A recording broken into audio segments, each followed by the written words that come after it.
Even though this is an SUV, this is just really a car, man. This is not an SUV. I don't know why I know why. When I say I don't know why, I mean like, you know, I don't know why, meaning like, why does everybody slap on SUV? Because of sales. This is a car. This is a car. This is not an SUV. It's a car. Drives like a car, feels like a car. So, anywho's, that's the story. Welcome to the Lexus Urban Explorer, the UX 250h. Now, you'd like to know that this is Lexus' smallest vehicle. If you want to buy a Lexus, but you're tight on a budget, voila, this is their affordable Lexus. Now, I have beef with manufacturers that say everything is an SUV just to sell it, and this is a clear example of that. Look at it.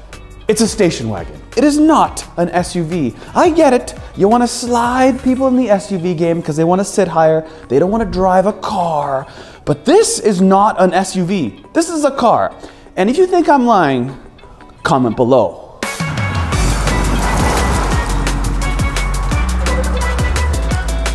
In the 2024 Lexus UX with a 2-liter non-turbocharged hybrid with 2 electric motors, this makes 181 horsepower and 152 pound-feet of torque. I'm in sport mode.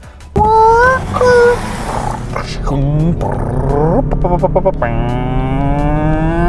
do we got? What do we got? What do we got? And go. 8.46. It's quiet.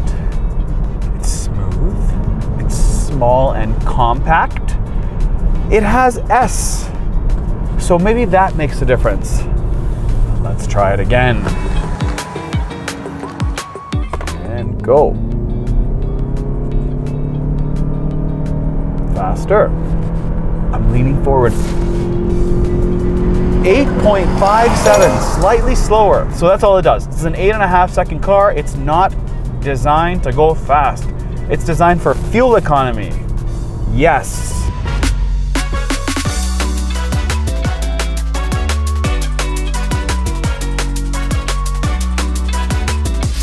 So, shortly after filming this video, Lexus decided to announce the new 2025 UX 300h. So this car is old news, unless you're looking at this vehicle used or buying it this year.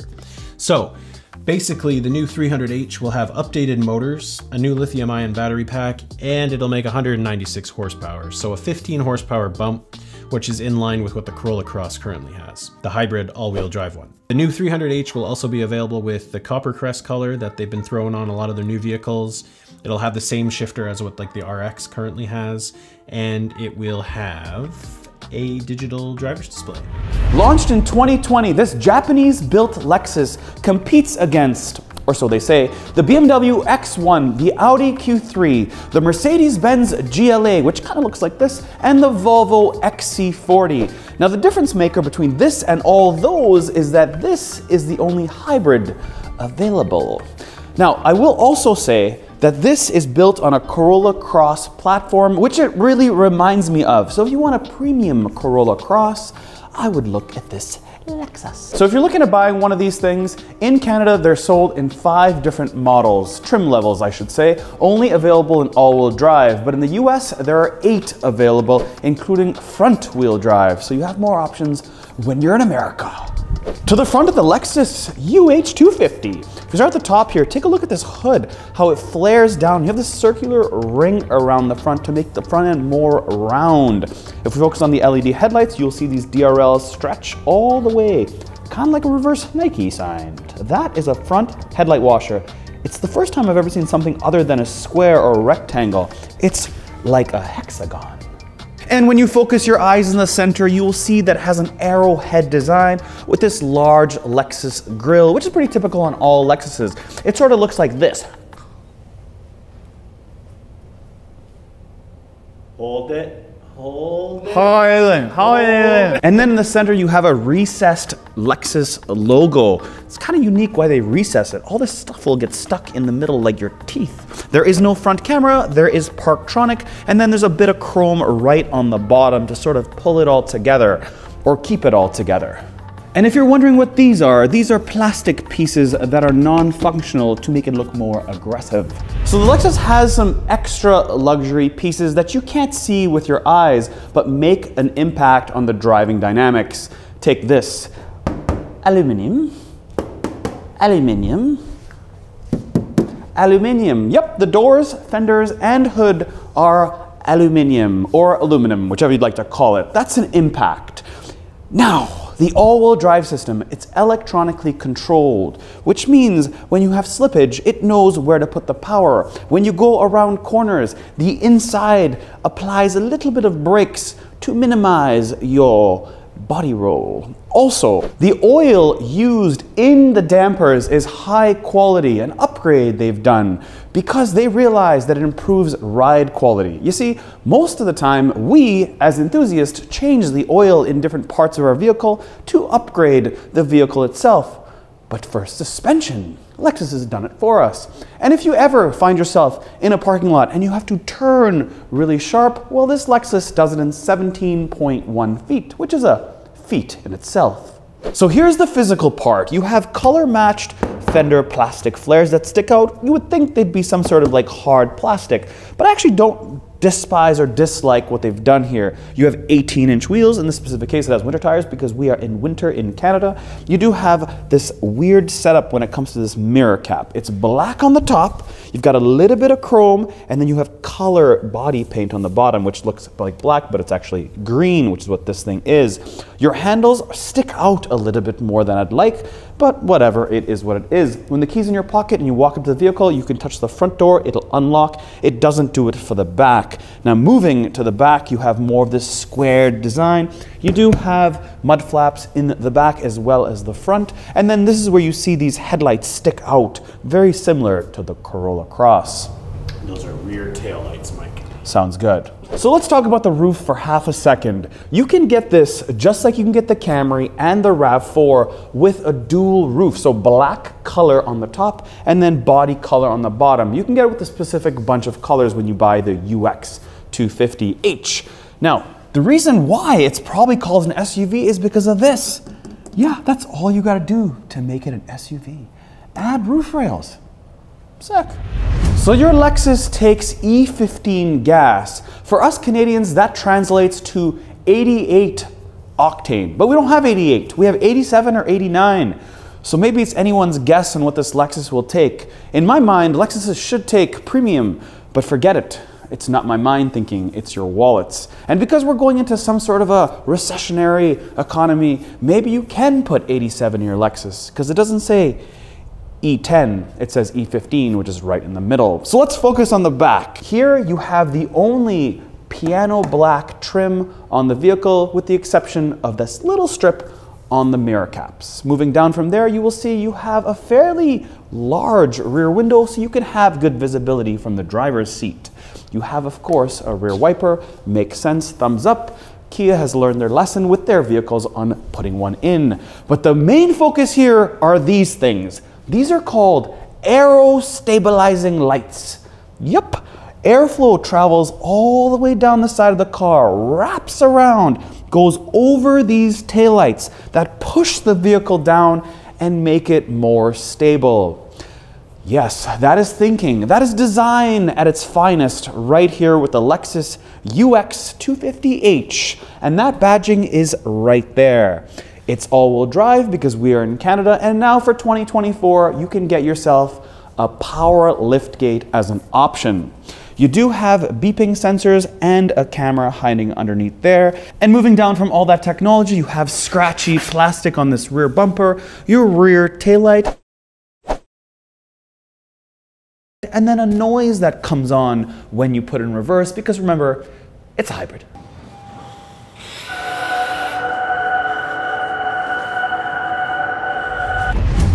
Ooh, hello Lexus UX 250H. Ooh, these seats are comfy. These are called Nulux seats. They are perforated on the back and the bottom. They are heated and ventilated. Let's start with the door panel. I have 3 memory seats. It does, of course, have power mirrors. This is a Lexus after all. It does have heads-up display. It does have a 12.3-inch display for everybody in the vehicle, and a 7-inch display for me from the driver's perspective. I do have heated steering wheel. It does have Apple wireless CarPlay as well as Android Auto, and of course automatic headlights including auto high beams. It has the same buttons up here as the LC500 did. On this right side is you have Sport, Normal, and Eco, and on the left side you have Stability. Hold it and it'll shut off. Now normally I move down, but in this case I'm going to move up and behind. You have this textured material on the dash. It's not leather, I can't even describe it. It looks like little strands of fiberglass, kind of cool and funky. It gives it a different dynamic when looking at this dash. Now moving down from there, I have 2 big vents, a power button, and then your HVAC controls, which are very easy and simple to look at. You have your wireless charger beneath that, 2 USB-C, 2 decent sized cup holders, your shifter, which also has an S for manual transmission or up and down, up a gear, down a gear. It is a CVT transmission, so they are simulated. When I move down from there, I had the first time I've ever seen this. You have automatic heated seats, automatic heated steering wheel, and of course the same for the passenger. Never seen auto before. Normally you just pick buttons and then it just keeps the heat on, but automatic, something new. Moving down from there, I have EV mode. So when I hit it, it activates my EV mode. Now it's limited to a certain speed. In this specific case, it's always been 40 kilometers an hour or somewhere around 25 miles an hour or so. I do have home link in case I want to link my garage to it. I don't have a garage, but if you do, it's a good feature. Onto the center armrest, I like how they have the dual split left and right. Great feature here, same as the RX. That way the passenger can also lift it up in their direction, not only the driver's direction. Underneath it does have a USB as well as a 12 volt. Not a huge amount of storage, but enough to sort of keep your keys, maybe your wallet, that kind of thing. There is a small weird spot though right here. It is storage, maybe for coins. It kind of shaped like a key, so I thought maybe the key would fit perfectly in it, but it's the wrong design. Nonetheless, it's a spot to put coins. So take a look. Does this make sense to you? 2 lines, 1 line, 1 line, 1 line. That would totally indicate that this is the only one that's fully automatic. But check this out. What the, and then all the way up. What the, why is there 2 lines? Someone answer that question. Back seat time. It's got a raised back seat, so I do sit more 90 degrees than I normally would. So yes, it feels SUV-ish. In the back here, it's got a lot of scratchy plastic. It kind of makes sense at this price point. It does have 2 USB-Cs hiding underneath there. Yes, you do have vents, which is a good thing. Usually vehicles this size don't have rear vents, believe it or not. Even cars bigger than this don't. Take the Jetta as an example. On the back here, you do have some storage behind the passenger side only. As far as the seats go, they are different from the front. They are not perforated.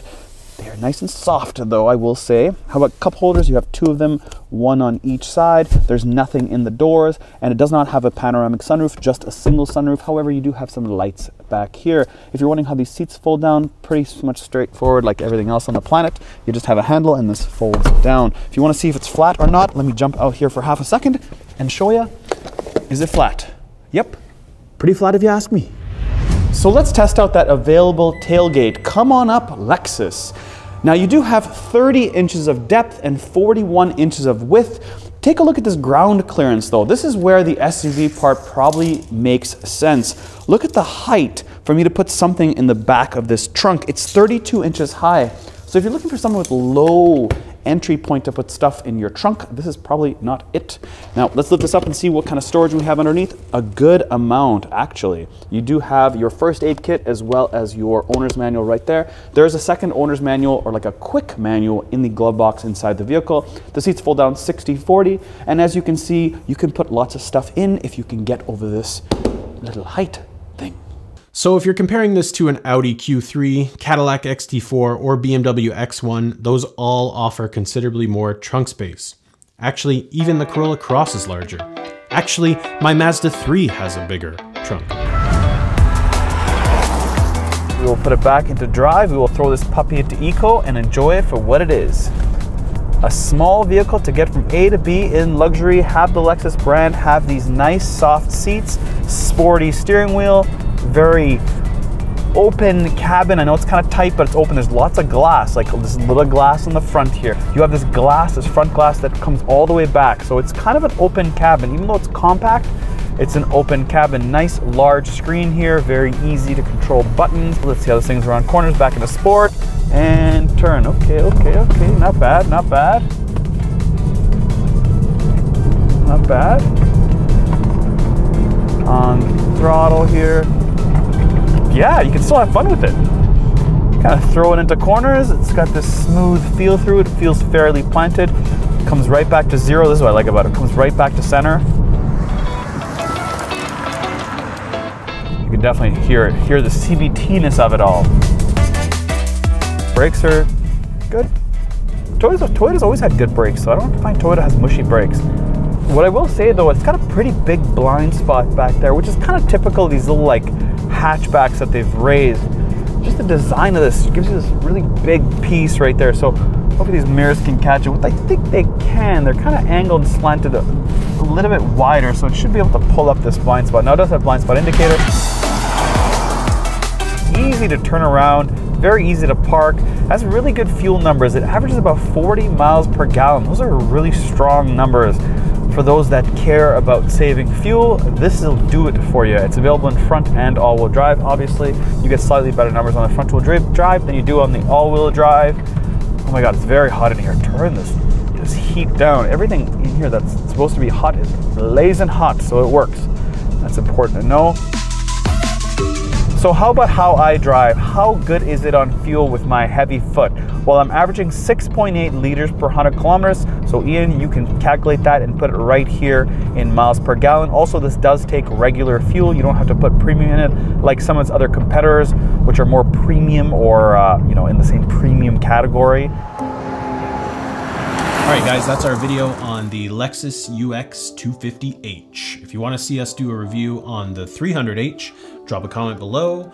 And if you like these videos, please consider subscribing. Unfortunately, 90% of our audience doesn't subscribe. So if you made it this far, please consider subscribing. And thank you for watching. We really appreciate you guys watching our videos. And I don't usually do these outros because Mike forgot to do an outro on this video. Thanks, man.